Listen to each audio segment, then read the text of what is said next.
Hello everybody and welcome to another tier list video, and it's become a bit of a yearly tradition here on the channel to split the year roughly down the middle and do a little tier list of all the books I've read so far. Note, I haven't necessarily read a ton of books so far this year due to the move and writing my own book, so this is not going to be as extensive as last year's version of the same video. And I've also failed at my promise to read at least one indie book a month, so I'm having to adjust that to at least 12 by the end of the year. Let's go ahead and start talking about a tier list for all the books I've read in 2021.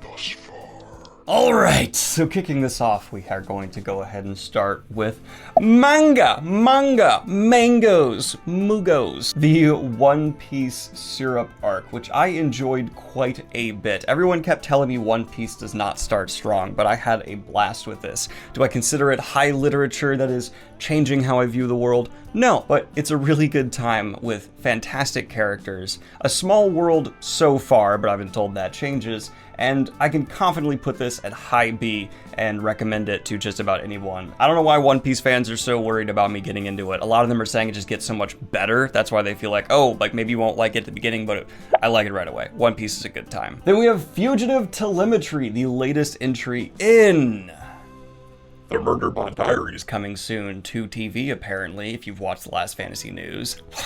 Really like this one. Narratively, I probably found it not to be the most compelling Murderbot story yet, but I like the pivot for the character, and it continues to just be such an addictive perspective to follow. So I'm going to go ahead and put this probably A. I can see it maybe going down to B, but for right now, it's a very solid A. Breach of Peace goes in the Breach of Peace tier because I cannot read my own book, and I didn't even really review it. I made a joke. So, Shadow of the Gods, S tier. John Gwynne, holy Jesus. This is going to be a book I can confidently say is going to propel him to next levels as an author. It's kind of difficult when you're an author like him and you start having these longer series. It's harder and harder to pick up more readers. At least I get the impression of that for a lot of people, because people start getting intimidated of like, how can I read all these books that are so connected? So seeing him have a fresh start that's disconnected and be such a home run. I don't think I've seen a negative review for this yet, and a lot of them have been super positive, similar to mine. So good move from him from a marketing standpoint, great story from John Gwynne, and I'm excited to have a conversation with him soon. Xenos. What a fun time. Xenos was an absolutely extraordinary surprise because, as I admitted to Warhammer fans, I had low expectations getting into this. I did not think I would be that big a Warhammer fan. I thought it was going to be overhyped, just books based off of a board game or video game or whatever, who cares? But this was not only really good for the genre it's in and a strong representation of this more grimdark space opera type story, but it had like interesting subgenre elements within it as well as just like an interesting, almost like detective approach. So I really ended up liking Xenos a good amount, and Dan Abnett is a hell of a writer. The prose might have actually been the biggest surprise here, even bigger surprise than my level of enjoyment. This is gorgeously written. So for me, it's going to be a solid A tier as well. Though I feel like I'm going to mix this up upon revisiting. Golden Sun, the second book in Red Rising. It's funny, Red Rising, the first book, is like C or D for me. I just didn't love it that much. Golden Sun kicked it up. I think I would put this just above the syrup arc of One Piece. I had a really good, solid start for reading this year. Yeah, this has been a fun time overall. I'm having a good reading year despite reading so little. There is yet to be a Ready Player One or a, or anything along those lines. Sufficiently Advanced Magic. This was a good time. I really liked this writing. It's probably the best indie book I've read in a while. Again, like, it just was a surprisingly enjoyable, simple, yet also doing a couple things I hadn't seen done in that style before story.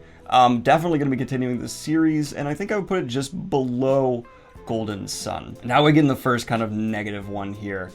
Chronicles of Amber, I just didn't love it. I get the appeal, but for me, this was weak. It was weak sauce, and I just couldn't get hooked the way a lot of people seem to be. I would say it kind of was just average floating for me, and I would say it's like a mid-level C tier. I get why people love it, no hate, it's just not my cup of tea, or coffee. Morning Star, one of my favorite finishes to a trilogy I have come across.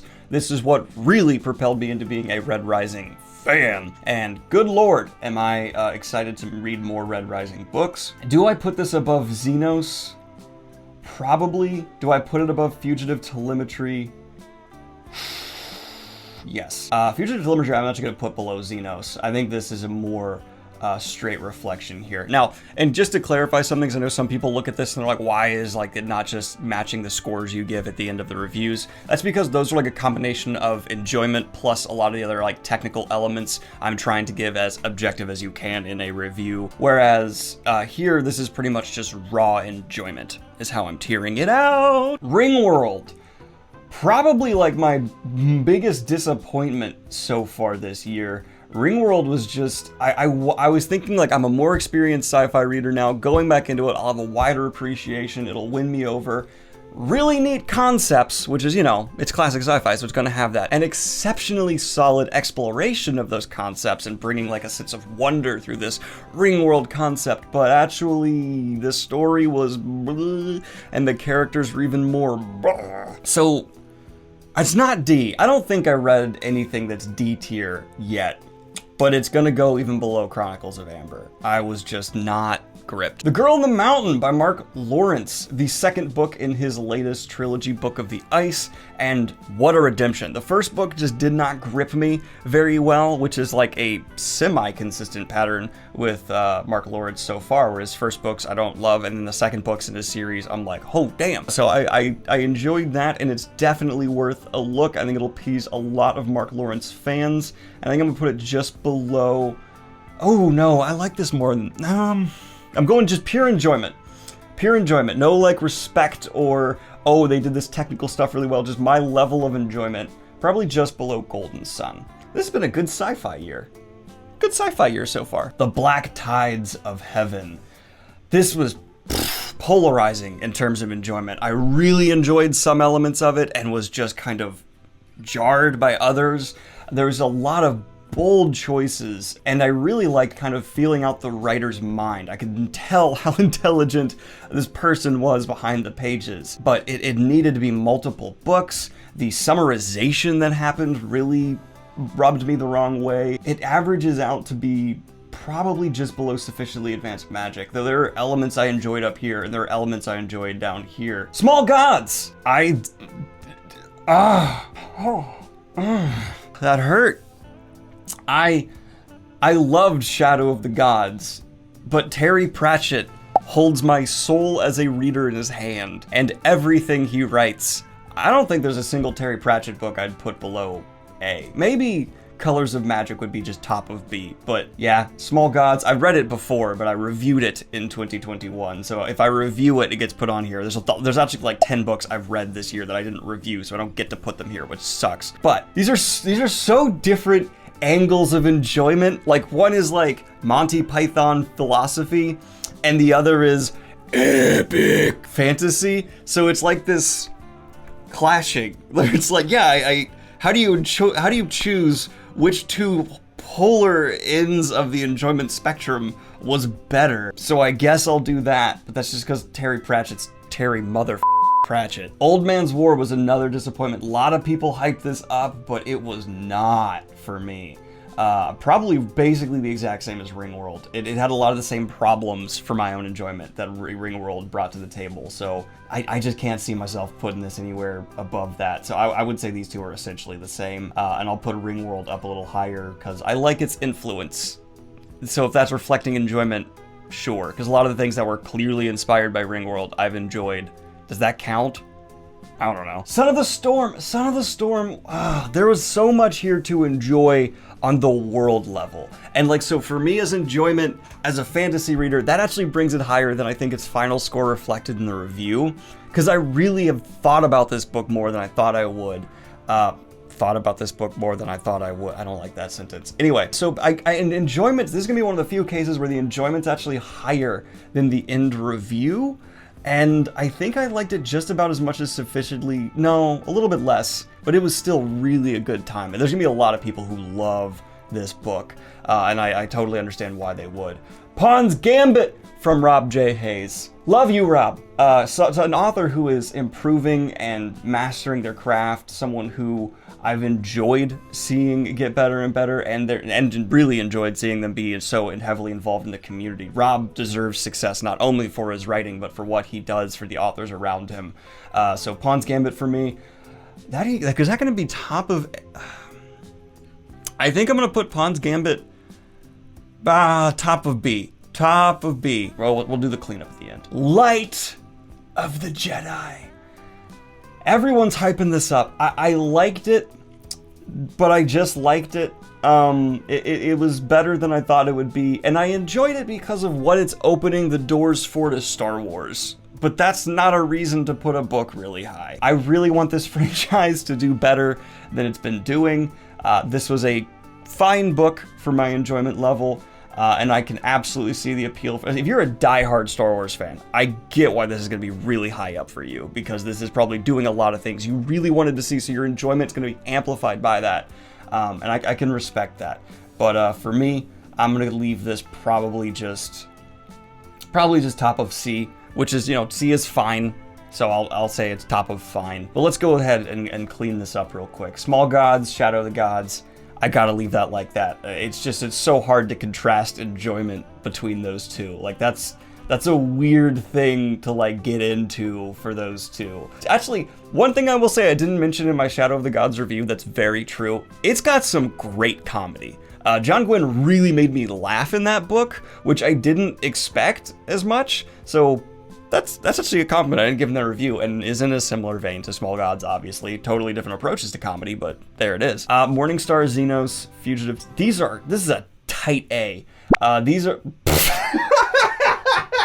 Oopsie poopsie. These are all very close in quality to my opinion. Fugitive Telemetry a bit lower. I think my enjoyment of Xenos is amplified by just how much more I liked it than I expected. Like a pleasant surprise is just like a...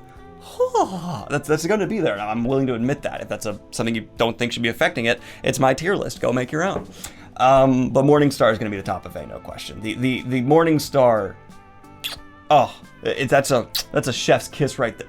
I'll give you another one.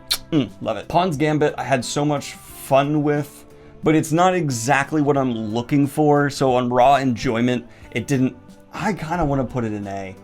And also it makes the graph look better. I'm going to put it in A and say, yeah, because it is, in terms of enjoyment, pretty on level with Fugitive Telemetry, if I'm being honest. I'm going to change up B quite a bit, I think, though.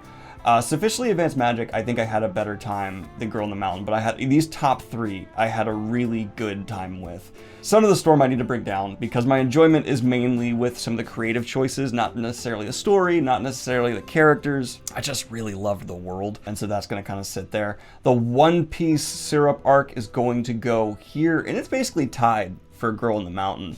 I enjoyed Girl in the Mountain because it showed me, like, Mark Lawrence is Mark Lawrence and the guy can write. Syrup, though, I enjoyed because it's like One Piece is so much fun and it's actually just checking off so many things I've been looking for on the list, so fantastic. Black Tides of Heaven, my enjoyments come from like sitting back and just critically thinking. Like Black Tides of Heaven is more of a book that just makes you kind of like...